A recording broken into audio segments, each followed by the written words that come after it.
Starting a home internet business can be an exciting and low-cost way to make extra money or start a new career. However, it can also be difficult to make your business a success.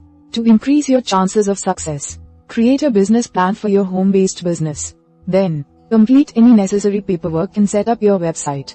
Finally, market your products or services to potential customers. So, we are going to watch about the how to start a home internet business. Method 1. Creating a business plan. First is decide on the products or services your business will provide. Consider your unique abilities, training, or experience. Then, ask yourself how you can use these skills to create a product or service that provides value to your potential customers. For example, let's say you're a trained graphic designer with experience in web design. You might use these skills to start a web design business. Step 2. Determine how much time you can spend on your business daily. First, decide if you want your business to be your full-time job or a part-time job. Then, consider how much time you have available in your day to dedicate to the business. Additionally, consider how much time the products or services you plan to offer will take to do well. Since it will likely take time for your business to become successful, it may be best to start out part-time. Some businesses may be more flexible than others. For instance, freelancing as a web designer or selling crafts may allow you to work when you want, while jobs like consulting may require you to work around the client's schedule. Step 3. Do market research to find out if there's demand for your product or service.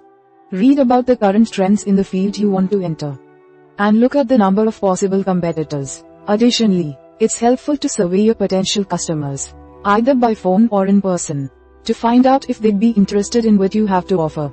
This will help you determine if your business can fill a need that's not currently being met.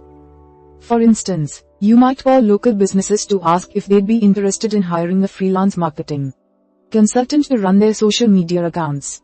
If you're selling a product, you could show it off at a local market or to friends you think would be interested in it to see what type of response it receives.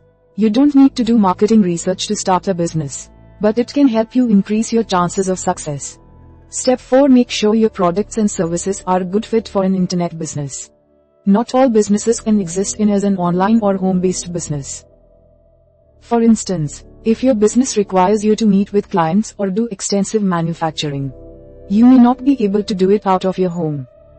However, some businesses are easy to operate out of a home, such as the following: accounting, financial planning, selling your own art, jewelry, or crafts, creating gift baskets, blogging, consulting, doing graphic design, offering editorial and writing services, being a virtual assistant, developing websites.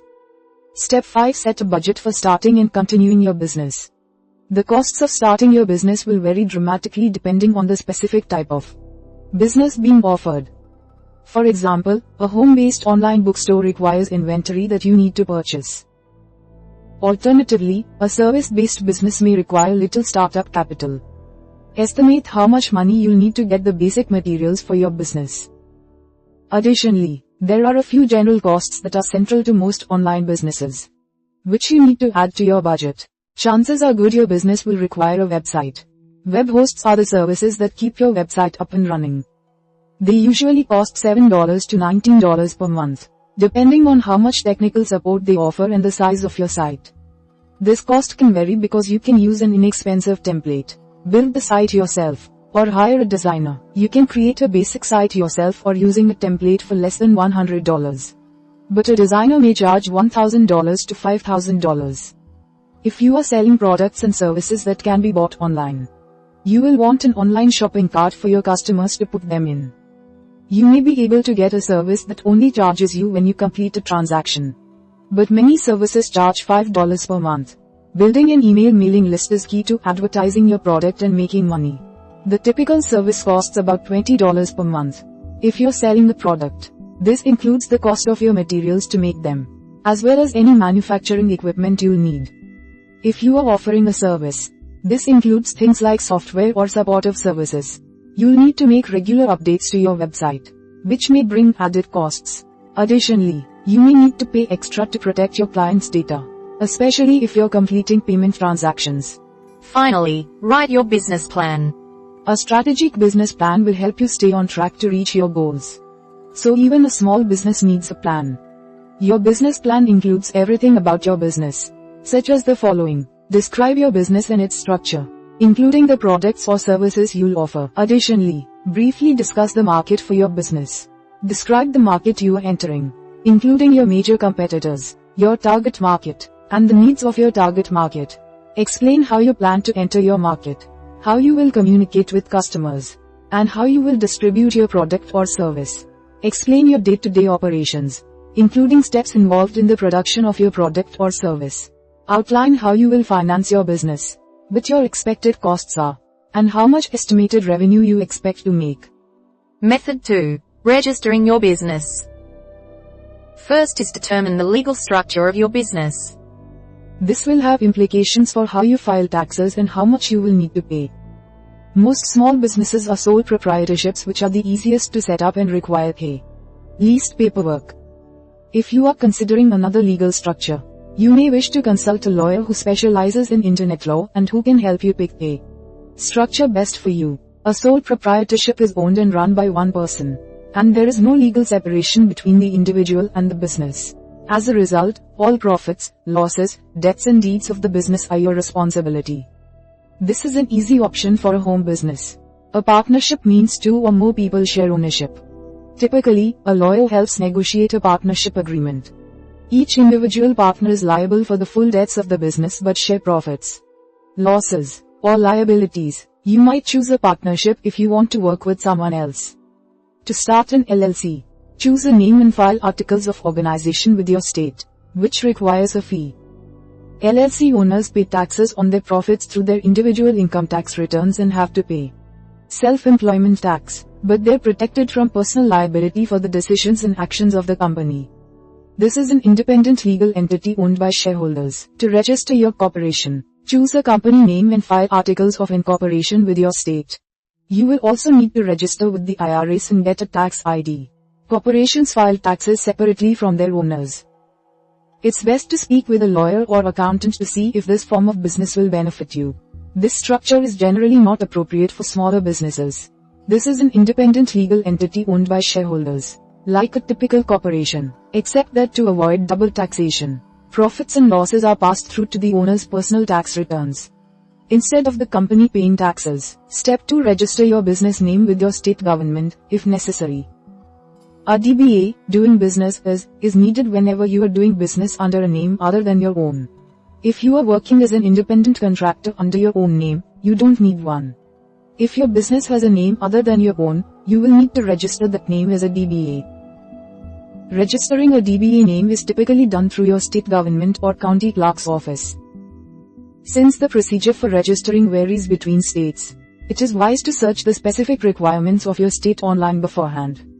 The registration process typically only takes a few minutes to complete. Keep in mind that a DBA name is still required if you are starting a corporation. Step 3. Determine if you need to get a tax identification number for your business.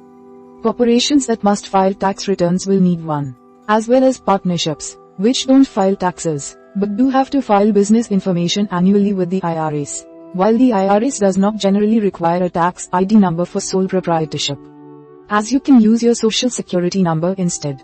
You will need a separate tax ID if the following apply. You have employees.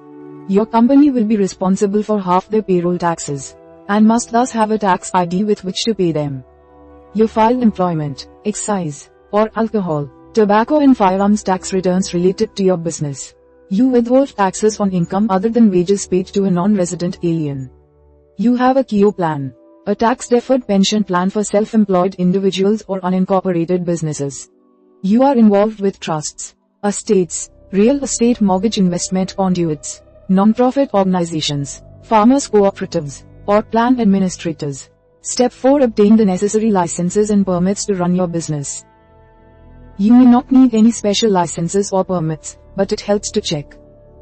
Otherwise, you may be fined or penalized for not having the correct documentation.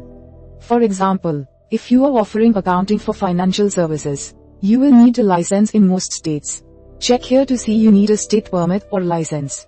https www.sba.gov/business-guide/launch-your-business/apply-licenses-permits. You may also need a permit or license from your city or county. So check with your local government or to be sure.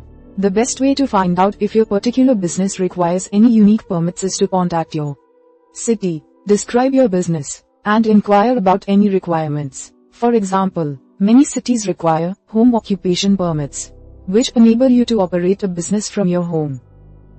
Finally, register your trademarks and other proprietary information. Although you'll need to pay required fees, your ideas can help you make more money in the long run. Additionally, they can give you an edge against your competitors. So make sure you protect them with a trademark or patent. You can register a trademark or patent through the US Patent and Trademark Office. You can find the US Patent and Trademark Office here. https www.uspto.gov/trademarks-getting-started/trademark-basics. It's best to work with a lawyer to protect your intellectual property. Method 3. Establishing your website. First is decide if you want to hire a professional web designer or do it yourself. A professional can create a polished website, but their services can also be expensive. Consider what you can afford, as well as what you need your site to do. From there, you can decide if you want to use a template or hire a designer. If you have web developing skills, you might decide to just build the site yourself. Web designers build your site and take care of registering your domain name and selecting a web host. The more you pay, the more input you will have in creating a unique site. The cost of web design varies depending on whether you use a solo developer in the US. $25 to $100 per hour. An offshore web company. $10 to $40 per hour. Or an established US agency. $60 to $200 per hour. E-commerce sites typically cost more. To get around this, you can use your site for marketing but then link to a site like Amazon or Etsy to complete a transaction. Step 2. Select a web host if you're building your website yourself. A web host provides the space and support services necessary to run your website. They own the physical servers that your site exists on. For instance, WordPress, GoDaddy, HostGator, Bluehost, and Wix are all web hosts. Research different web hosts before making your decision. Additionally, read client reviews to get a feel for how satisfied people are with each web host. Choose a company with good tech support. That means if your site goes down, you should be able to call someone to get answers. Since your business is dependent on being online, and issues need to be promptly resolved, pick a site that backs up your website and provides technical patches automatically. Step 3. Register your domain name either on your own or through your web host. Your domain name is the web address of your online business. Domain names must be registered with the Internet Corporation for Assigned Names and Numbers, ICANN. You will pay a registration fee ranging from $10 to $35 in order to register your name for a year. You will need to renew it annually at the same cost. However, most web hosts register your domain for you, so you may be able to skip this step. Check with your web host to see if they register your domain for you. This will be explained in your user agreement. If you plan to register your domain yourself, visit here, https www.internet.net/registermail. Step 4. Decide how you will build your website if you're doing it yourself. There are multiple options available for creating a website, and the option you choose will vary based on your web design abilities, time, and level of quality demanded. Here are some alternatives. Use a template. Sites like WordPress, Squarespace, and Wix all offer templates that help you build a professional-looking site. Some templates are free, while others carry an additional charge. Free business website services like Moonfruit, Weebly, Capacity, Jimdo, and Yola offer website construction where all you have to do is pick a format and provide content. Many are free, with inexpensive upgrades for premium services. Ask local or state business office for help. Many states will assist you in building a business website for free. Check here for a list of state business offices. Step 5. Organize your site and provide content. Whether you build your site yourself or use a designer, you will still need to create the content that fills the site. Your content will likely include photos and descriptions of products, services, a company tagline or motto, a business history and/or personal bio, a blog, reviews from customers. Step 6. Improve your website's placing in searches with search engine optimization, SEO. Search engine optimization will help your website to show up near the top of searches. You can hire a company to do it for you. Or try some of the following on your own. Put keywords in the copy on your web page. Think of words or phrases customers might use to search for your product. Then use the Google keyword tool to find similar phrases. Include these phrases on your homepage and throughout your site. Add links to sites your customers might be interested in. Links into and out of your site are another factor in how high you rank in search engines. **update your site regularly. This will push your website higher in the search rankings. Consider writing a blog twice a week, and use keywords whenever possible. If you can't write a lot, add pictures regularly. Use website analytics such as Google Analytics to see the effectiveness of your website search. Engine optimization. Step 7. Decide whether you want to use e-commerce software or have transactions handled by a third party. A third-party site, such as Etsy, Shopify, or Amazon, may be easier to set up. Plus, these sites may provide more technical support. Alternatively, you can install an e-commerce platform directly on your website with services like Squarespace, Magento, BigCommerce, WooCommerce, or Webs. These services are more powerful and customizable, but also require much more time and technical know-how. For most newcomers to internet business, a hosted solution is your best option. These services are easier to use and maintain, and work well for small purchases. Finally, make sure your website is polished and user-friendly. As you build your website, keep in mind that it serves two main purposes: to advertise your product or service and to facilitate sales. It should do both as simply and as clearly as possible. Here are the best practices for creating a professional site. The site is simple and looks professional. The site loads quickly and is viewable on all browser and devices. The site is easy to navigate in order to find necessary information and purchase goods or services. The site features attractive photography, particularly if you are selling tangible objects that can be photographed. The site provides contact information, such as your phone number. Method 4. Marketing your business. First is explore pay-per-click advertising. Buying traffic is the quickest way to bring people to your site. And vendors will allow you to target specific geographical areas with keyword searches. Make sure you are targeting the right audience. Clicks cost you money, and if tons of visitors leave without purchasing your services or product, you can lose money. There are two major advertisers. Google Ads. Your ads appear in the sidebar when someone enters certain search terms that you select. Facebook. Your ads appear in the newsfeed for an audience that you select according to location, sex, age, and interests. The more specific your audience, the more successful you will be. Step 2. Make contacts and establish affiliate sites. Find quality sites related to your business and ask if you can advertise on their site, in return for their advertising on yours. Affiliate sites bring high-quality traffic that often translates into sales. As an example, if you are operating a business to teach English to non-English speakers, perhaps consider reaching out to a high-quality site that provides services to recent immigrants. Advertising through a site like that could bring in traffic for you, whereas by advertising on your site, their business could access your customer base. Step 3. Create a social media presence. Americans spend 1 out of every 7 minutes on social media, and this represents a tremendous marketing opportunity. Start by focusing on the platform your customers are most likely to be on and build a presence there. Create a Facebook page. Every business should have one, even if this isn't your main social media outlet. Get on Twitter. You can use Twitter to connect with customers and share information about your products or services. Use Instagram. Post photos of your products or photos related to the services you provide. Post videos on YouTube.com. YouTube can be an effective way to create content that can simultaneously work to market your services and to educate customers.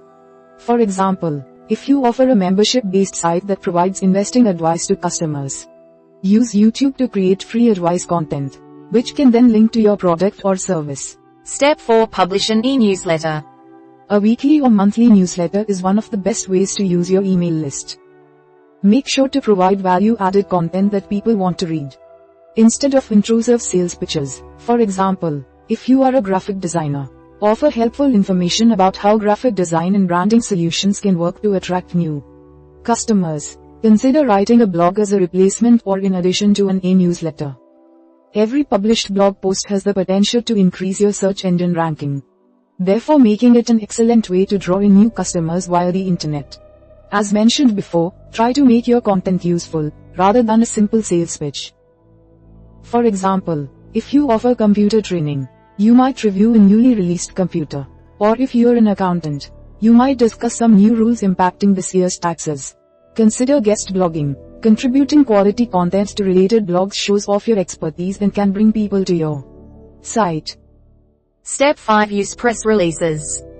A quality press will be picked up by major search engines and hundreds of websites, and posting one is relatively inexpensive, typically $200 to $300. There are several wire services to choose from, including PR Newswire and PR Web. Step 6. Promote your website in the real world. Mention your site to customers and friends. And make sure your web address is printed on everything, including your letterhead, business card, and any brochures you might have. Keep in mind that simply because your business is online does not mean you cannot benefit tremendously from traditional advertising methods. And this is especially true if your online or home-based business relies on or markets to local customers. A graphic design service, for example, can benefit tremendously not only from internet traffic, but also from relationships with local businesses and organizations. If your business fits this profile, consider taking out advertisements in newspapers or on radio, or attending local networking events related to your product or service. Finally, keep up with reviews on sites like Yelp and Kudzu. Good reviews are a great way to get business, and the best way to get them is to provide friendly, quality service and great products. However, you should also keep an eye out for negative reviews so that you can post your side of the story. We hope it is useful to you. Please subscribe to our channel to upskill yourself.